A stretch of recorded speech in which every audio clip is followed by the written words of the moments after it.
Hey guys, Ethan here with Westcott Designs. Today we are installing our Slimline 4runner roof rack. We're going to go over all the installation tips and pointers for you guys so you can help get this on your own vehicle at home. So this will be the hardware bag that you're going to receive with your Westcott Designs 4runner roof racks. You can see here, there's all the parts you're going to need. The bottle openers here. These are going to be the standoffs to keep the brackets up above the roof. You're going to install those in the factory hole locations. This here is your furthest back bracket. This is your middle bracket. And this and behind our bottle openers here are going to be your very front brackets. And these are all your hardware bolts and nuts for the side crossbars. All right, so we have the roof rack all laid out right here. We like to build the rack kind of as a whole before we put it onto the vehicle. In the modular and the slimline roof racks, you're going to receive 9 crossbars, not including the crossbar attached to the visor. On our modular racks, if you order the insert panel option, that will come with the 10th crossbar to totally mount all of the floor panel inserts. All right, guys, we're ready to start assembling our roof rack here. Typically how I start this is at the very front with the visor. I'll throw a bolt in here. Just get this gently started. You can leave it loose, get it into place.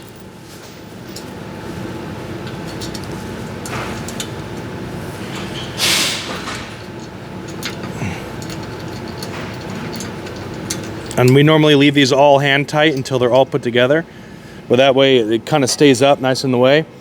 You're going to want to leave off the very first crossbar because it does cover the brackets that mount to the roof. So you'll leave that one out until you have these brackets installed on the roof, and you'll add this in basically as the very last step.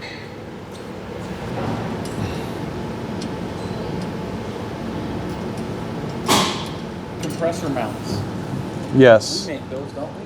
We do for one vehicle. All right, so you can see here we got the roof rack basically assembled with all the crossbars and the side slats. If you come around here, you can see the rearmost crossbar.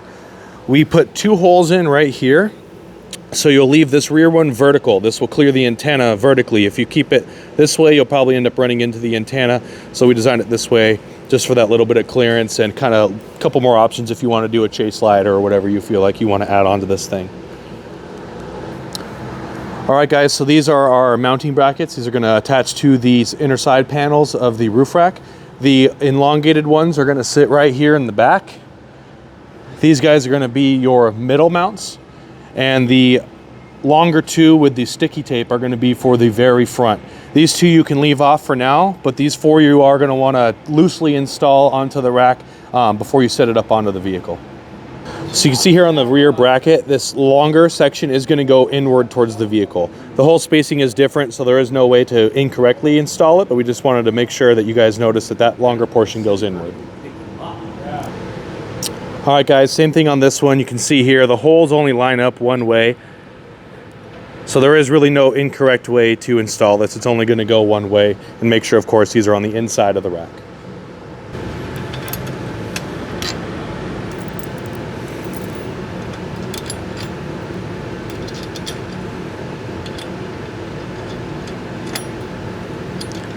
You are going to want to leave these bolts loose so you can slide this back out of the way to access the roof bolts. All right, guys, we are going to now remove the factory roof rack. This is the TRD Off-Road SR5 Venture Style roof rack. We will try to get you some more information on the Pro Styles, but for now, this is the rack we're going to be removing. So you are going to want to use a clipper, popper clip tool. If you don't have one of these, maybe a really wide flathead might do it, but we do recommend doing this. You can see on the back side here, there's kind of a little lip. We're just going to stick this guy in here. It's going to be a lot of cracking and popping, but it'll pop right off.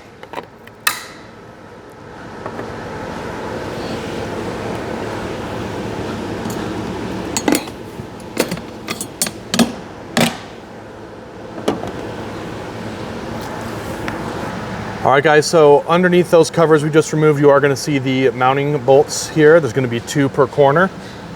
These are hooked up by one little bracket. That little bracket kind of teeter-totters. So you're going to want to definitely do these with a hand tool. Do not use a power tool.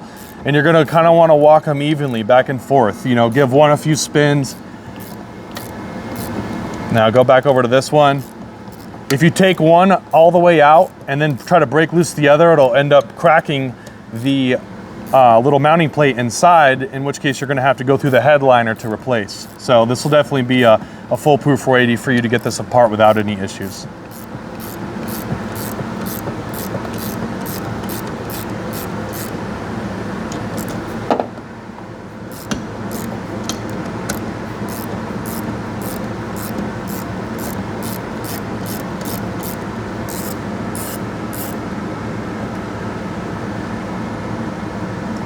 Do not get rid of these bolts. We are going to reuse them for installation. And you're going to want to repeat the steps on the front and of course the other side of the vehicle. All right, so once you have your bolts removed, you can basically just pop these guys straight off. They're really lightweight, but you'll go ahead and remove these.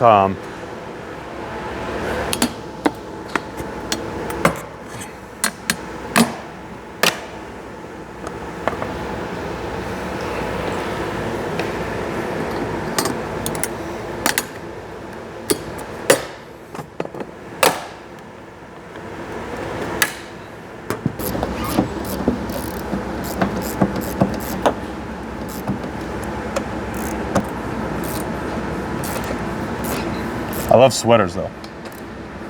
All right guys, so we normally go through here and kind of clean all the dust and grime out of these things before we install our roof rack. One, just for a clean look for the customer, but two, you're gonna wanna make sure there's a nice clean surface for when you apply the RTV or silicone sealant to prevent any leaks.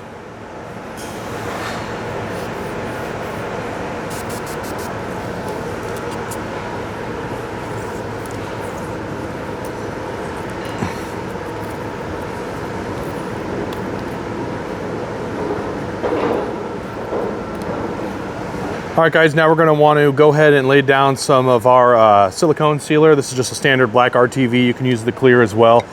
We just use the black in here. We normally lay a little bead right around the hole here on each one of these guys before we place our standoffs on here.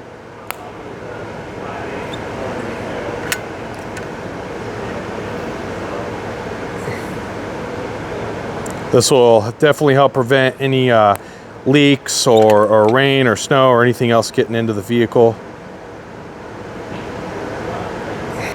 All right guys, once you got your silicone laid down, you can grab the standoffs. These will slide right over the little white hole, little plastic portion around these guys. You can see here, this will be a nice seal. Now arguably this would be plenty to prevent any leaks or anything, but we do like to go through and add an extra little dab of sealant on the inside just to be safe. You'll kind of build up with the threads and give yourself that little bit more insurance. All right, so again, we'll always go through and dab just a little bit of sealant here, just kind of toss it on the edge for now. The bolt will grab it and kind of bring it in with the threads a little bit, but it's just a little bit more insurance for any chance of leak or anything. But we've been lucky enough to not have to have any phone calls or experience with the leaks yet, so. All right guys, now that you got the rack loosely assembled and your standoffs installed, we're gonna go ahead and throw the rack up on the 4runner. Now remember, with these brackets loose, you're gonna wanna be gentle with setting it down. We place these brackets right onto the standoffs and we will reinstall with the factory hardware. That corner.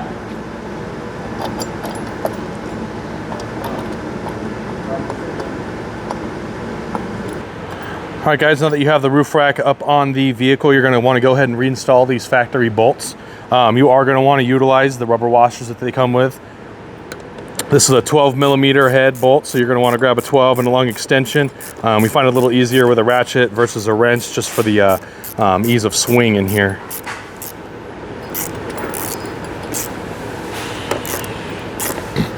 All right guys, so this is probably gonna be the first step in actually snugging up the bolts. So while you're going ahead and tightening these are still gonna be loose. You know, we did crank them down just a little bit, but everything else on the rack is loose. So you'll go ahead and make sure that this is sitting flush up against the rack and go ahead and tighten these guys all the way down. Again, you're not gonna wanna torque them too hard because they are on a bracket inside of there. It's not a hard nut. All right guys, next step, you're gonna wanna install the frontmost bracket. You are gonna have to trim the weather stripping in here. It's pretty easy to trim it and get it fitted right. Basically, you're gonna have to just use your eyes here, line up the holes as best you can. Obviously, it's not gonna sit low enough to line up, but you can get an idea of exactly where it's gonna sit. You can go through with you know, something you could even use a pen, a knife, whatever. I usually mark just about an 1/8 inch wider than the bracket itself to give me a little bit of room to play. But we'll go ahead and pull this weather stripping out all together.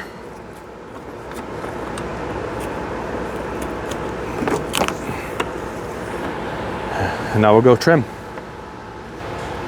All right guys, so at our cut marks, you're gonna wanna get a big set of snips. You can even use a larger set of dikes if you need, but we usually prefer a heavy duty snip just for a nice clean cut. Go ahead and get that guy snipped out of there. Find our other cut line.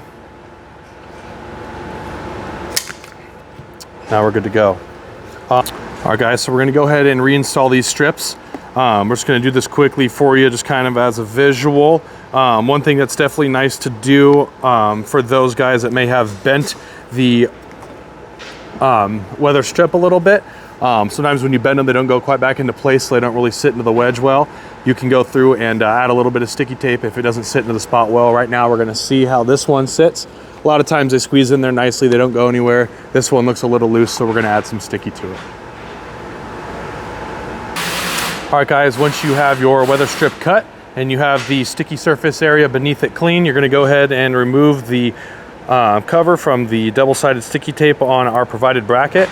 Again, you're gonna wanna kinda line up the holes visually, get it right into place. And we kinda just lay them back in, let it stick in its spot, and the holes will line right up.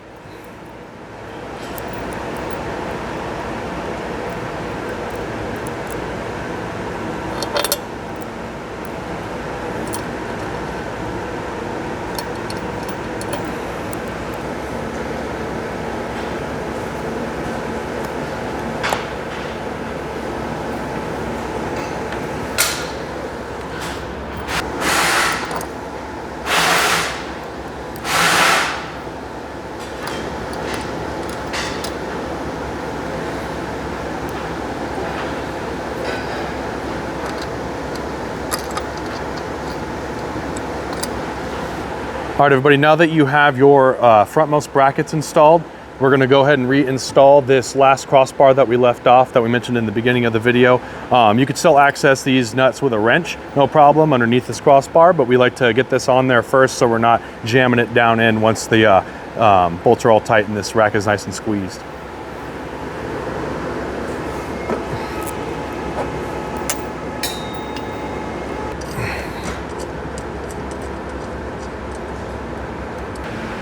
All right guys, so the next step, we're gonna go ahead and now tighten up all of our side mounting bolts for the crossbars. That'll kind of get everything nice and square before we go ahead and tighten all the mounting hardware. We do prefer hand tools on these just because they are a smaller Allen size. I believe it's a 5/32.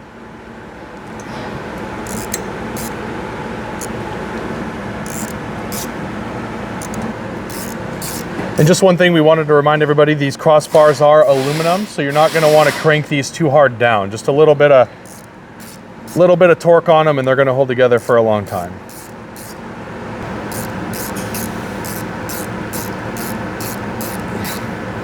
All right guys, now we're gonna go ahead and tighten up all the mounting brackets to the side panels.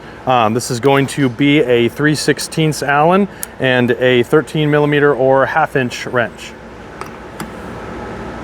Now, if you kind of watch it as I slowly tighten it up, I'm not going to crank it too hard, but a lot of times it'll get that rack right into a little bit different of a position, right where it needs to be.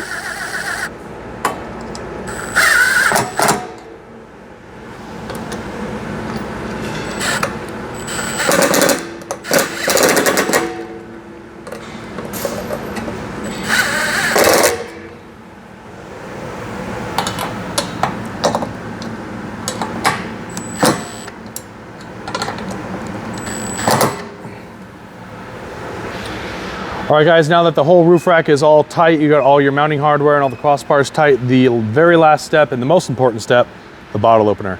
You're gonna wanna get a 3/8 wrench and a 1/8 bit for this thing, an Allen bit, and get these bad boys on.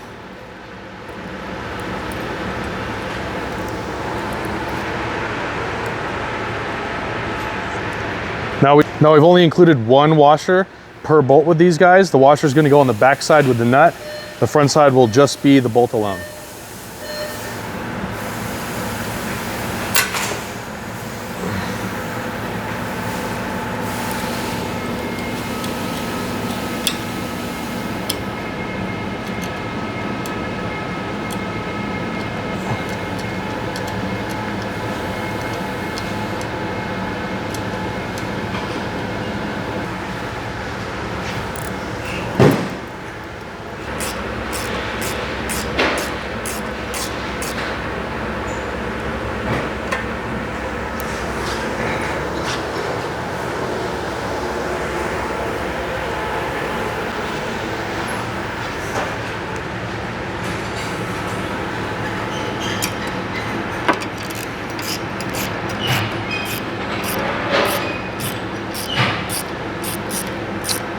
All right guys, now that we got these bottle openers on, we got the rack all tight, your Westcott Designs roof rack installation is all set.